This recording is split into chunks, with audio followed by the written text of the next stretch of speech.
Hey everybody, it's Lee again. Welcome back to another edition of According to Lee. So I wanted to touch on a couple of things today. Super excited. I'm going to start out by saying we finally pulled the trigger, ordered our Tesla Model Y.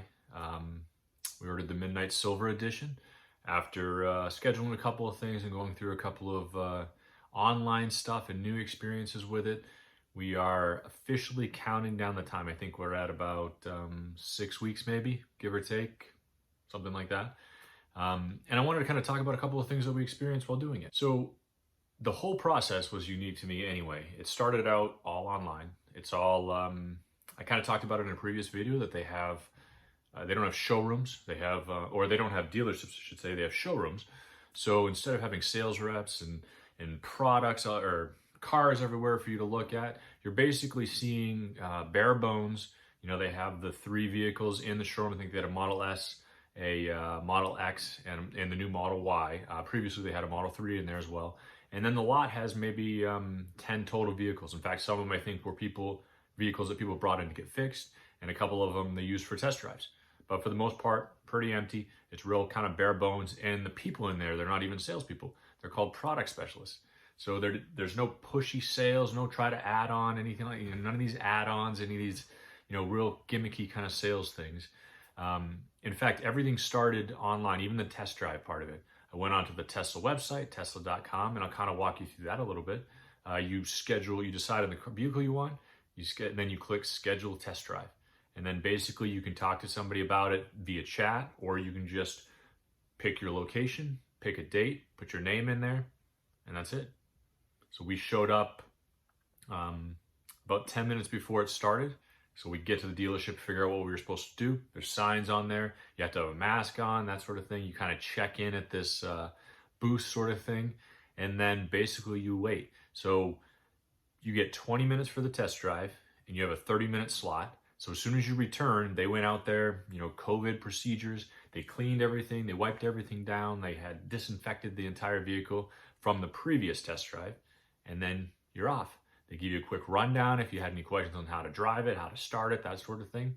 And you can kind of, 20 minutes or so, come back, return it, turn it back in, give them back the key card that they gave you, and you're off. If you want to talk to them about it, you can, or you can just head out. So in our case, we did our test drive. I tested the vehicle to make sure that I could fit in it. I'm 6'5", so I'm a little bit taller than maybe the average person. My wife is about 5'7", so she had no problem fitting in there. I wanted to make sure I could fit in there. Spoiler alert, I fit in fine. And then, kind of the back seats, what it would be like sitting behind me. We have a baby. We want to make sure we have room for the car seat. Check out the back area because it's a hatchback, right? So the roof is kind of sloped down in the back. You want to make sure that, the cargo space is really what they say that it is, which it was. And then we took it off. So it was my first time actually driving a Tesla. So I was excited. We had the long range, which is the one of the only 2 models that they offer in the Model Y currently. The standard range is supposed to start next year, but we were going for the long range. We did not opt for the performance. So we went for the standard package, long range edition. I wanted to see what the power was like in it. The acceleration, taking off, everything like that. It is everything that they advertise or that you read on it, all the videos that you watch on it, it is to a T. It's amazing how quickly it accelerates, and quietly, obviously, because it's an electric motor. So it was super exciting to drive. The display on the touchscreen that you have in the front there is amazing. It was actually identifying people walking out in front of us. It was identifying that we were at not only just a traffic light, but a red stoplight. A vehicle pulled up next to us. There was a truck. It even pointed out there was a truck. So stuff like that, technology is amazing. I had read a lot about it prior to it, so I was excited anyway to see it in real life. And then my wife had never seen any of it, so she was super pumped to see that kind of stuff. It's just neat addition to the vehicle. It's a neat thing to kind of see, and it just added to the kind of overall experience.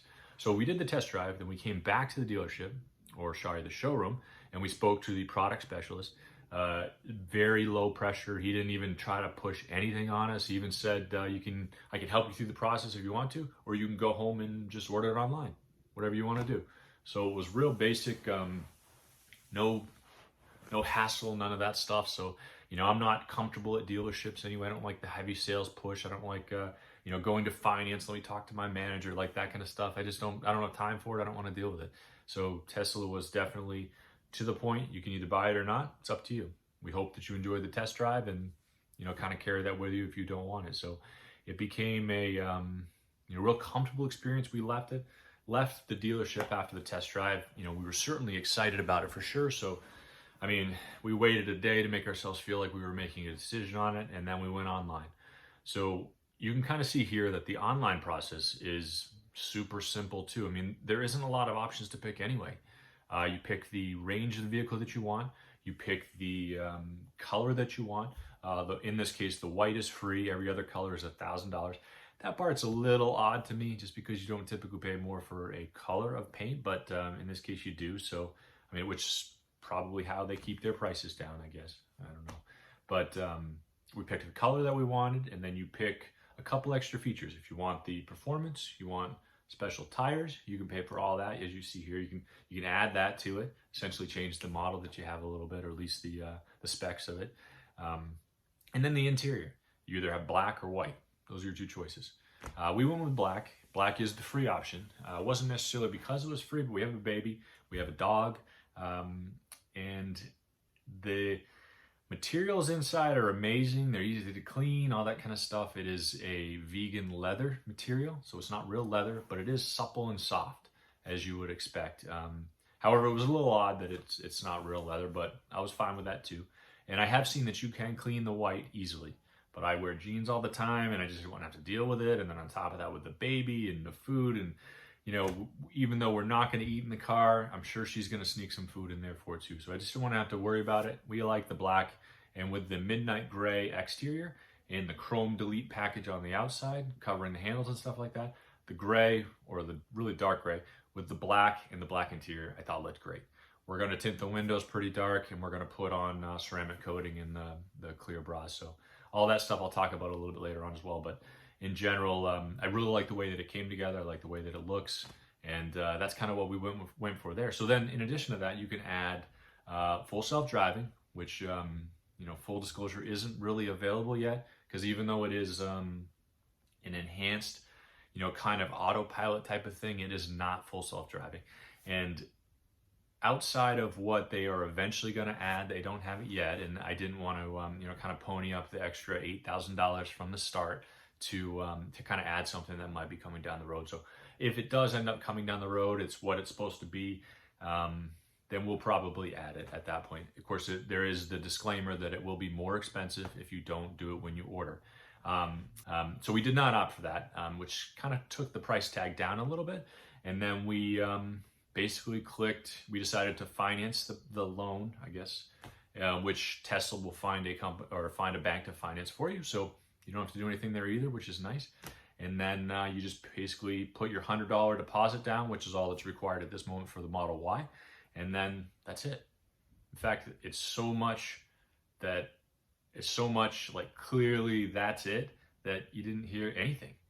I even sent an email to my product specialist at the showroom to say, hey, I ordered it. What else do I need to do, kind of thing? And he's like, I see you're in there, you're good. So I'm going to talk a couple of the negatives a little bit later on, but that was one of the things that maybe a little bit more communication would have been nice. But other than that, we were excited. We were excited about the car. And like I said, you saw that countdown clock. We're even closer than we were before. So we're getting there, and it's something that we're really counting down the days and the minutes for. So like I said, we're super excited. But there were a couple of drawbacks, a couple of things that we thought were kind of odd. So I love the test drive experience. I love that we could show up, we had an appointment, we got it taken care of.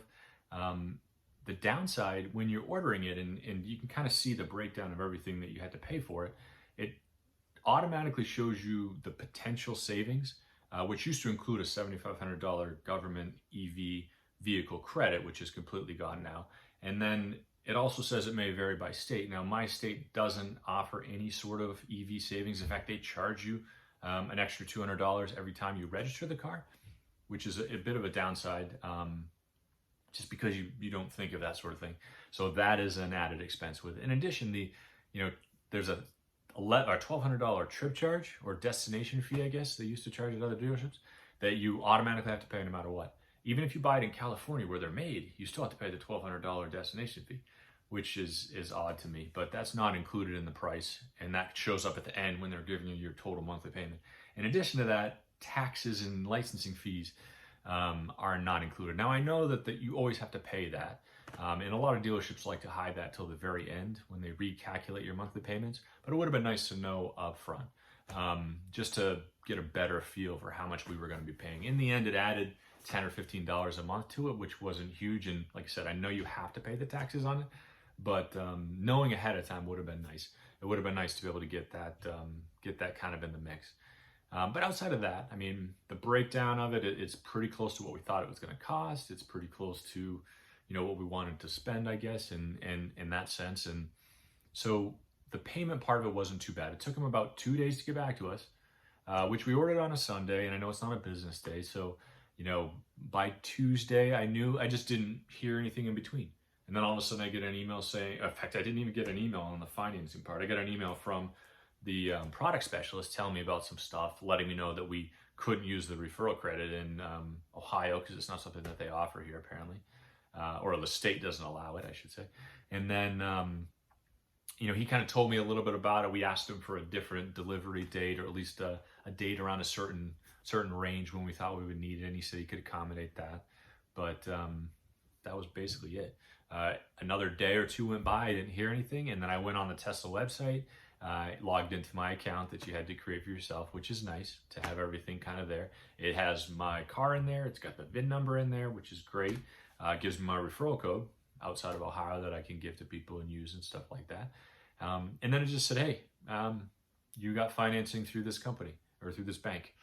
No real say on it. They didn't send me a notification of it. It was just there all of a sudden. Download the Tesla app and you'll be good once we tell you you're good. So that part was a little odd. It just didn't have the communication in between. Not that I needed the hand holding or anything like that. It just, it's a pretty big purchase and you want to know that everything is going the way that it should. I order my Domino's pizza and they tell me when they're putting cheese on it. They tell me when, it's in the truck and it's on its way. Here's a real-time tracker of where he is. That sort of thing, your delivery driver. And yet in this case, a pretty expensive, higher value item and nothing. I'm assuming as I get closer to the delivery date, they're going to tell me some stuff, maybe an email, or I'll have to keep checking the site to know. But it would have been nice for some more communication there. In addition, the Tesla app, I have it. It says, welcome to the family, but that's it.